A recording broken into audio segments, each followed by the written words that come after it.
Wednesday, May 25th, 1966, the last day of colonialism. Queen's Park is bursting with an eager crowd of thousands. It's minutes to midnight, and the roars of the 40,000 have tempered to a full-bodied hush. Even the wind is still with reverence as the Union Jack takes its final bow. I would say it happened suddenly, but our leaders have spent decades preparing for her arrival. I would say she disembarked after fair passage, but I know she arrived on the backs of slaves, sacrifice, and service. The reverent silence is pierced as the golden arrowhead ascends in beauty and dignity to her rightful place above this great nation, overhead this crowd of thousands, and enclosed in the hearts of all present. Silence gives way to the first roar of freedom, and the spotlight comes down on two leaders, recently estranged by ideological differences, now locked in the kind of genuine embrace that only happens when opponents step on to common ground. We are now Guyanese, and we are free.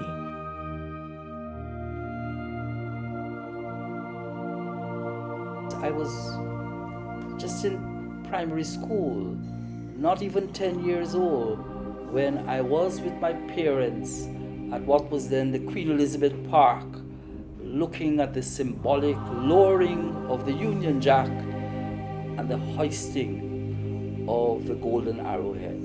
And for me, the most compelling moment was the embracing of the then Prime Minister Lyndon Forbes Sampson Burnham and the opposition leader, Dr. Cheddi Jagan, in an embrace of genuine and compelling solidarity and unity.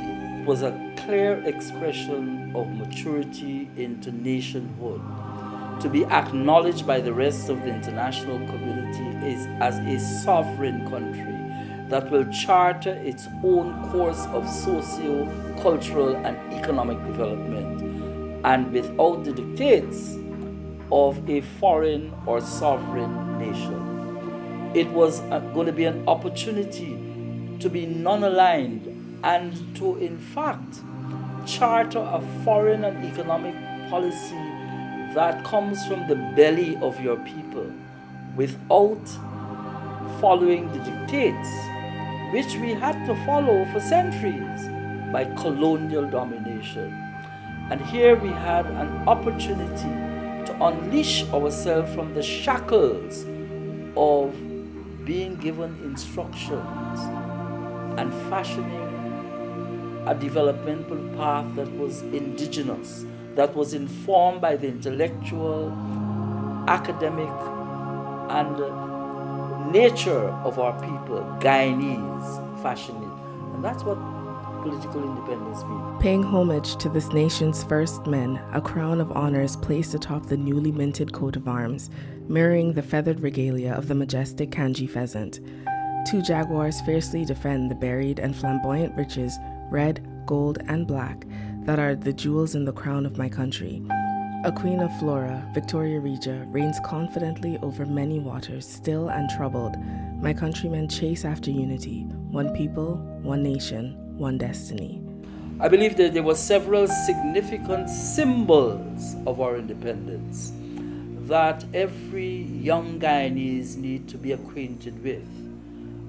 The national flag, the coat of arms, and how important are these symbols in nationhood, and an understanding that out of these symbols our sovereignty is recognized globally.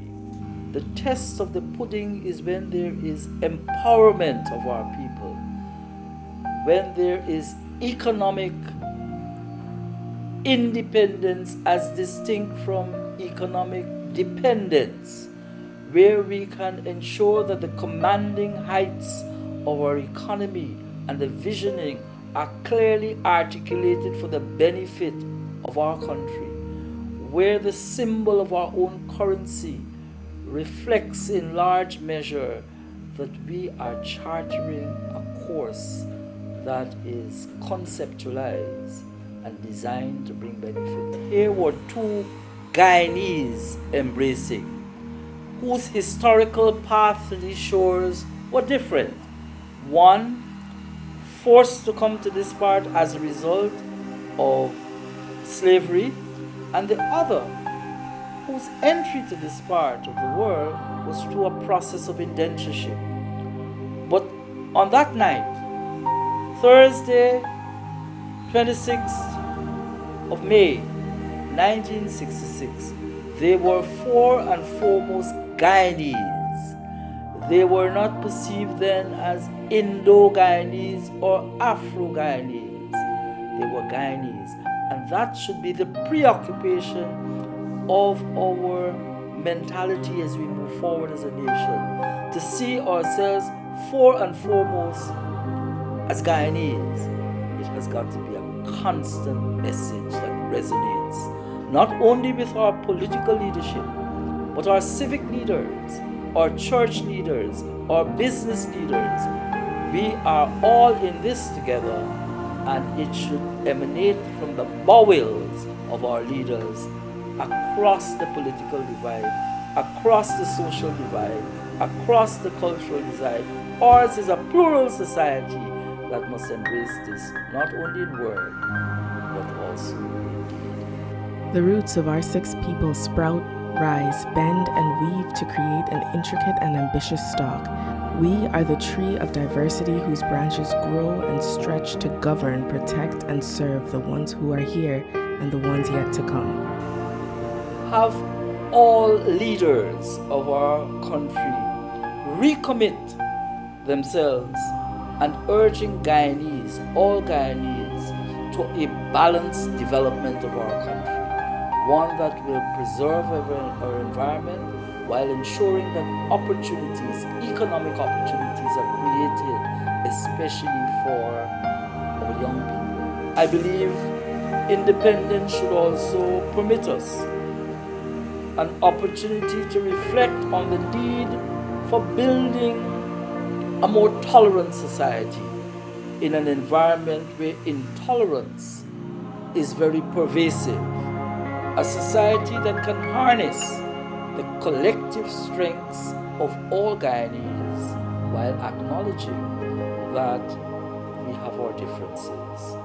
And finally, I believe as we celebrate 53 years of nationhood, it is absolutely critical that there be a call on every Guyanese, both at home and in the diaspora, to seek the motivation, to seek the resolve, to seek the courage to shoulder personal responsibility to move Guyana forward, and in my classic manner, to embrace the philosophy of forward ever, backward never. I just finally like to wish all Guyanese, both at home and abroad, a wonderful independence anniversary, and to reflect on what we now need to be to ensure that our independence and our symbols of independence are real in a genuine spirit of collaboration and cooperation, and to try our best to minimize those areas that divide us and embrace those that unite us. Sunday, May 26th, 2019, 53 years later, she flutters confidently and faithfully as a symbol of power, unity, and pride overhead the generations she has sheltered and mothered all these years. Entrusting her sons and daughters with her stewardship for the 53rd time, she rises again to point them, all of them, toward the future.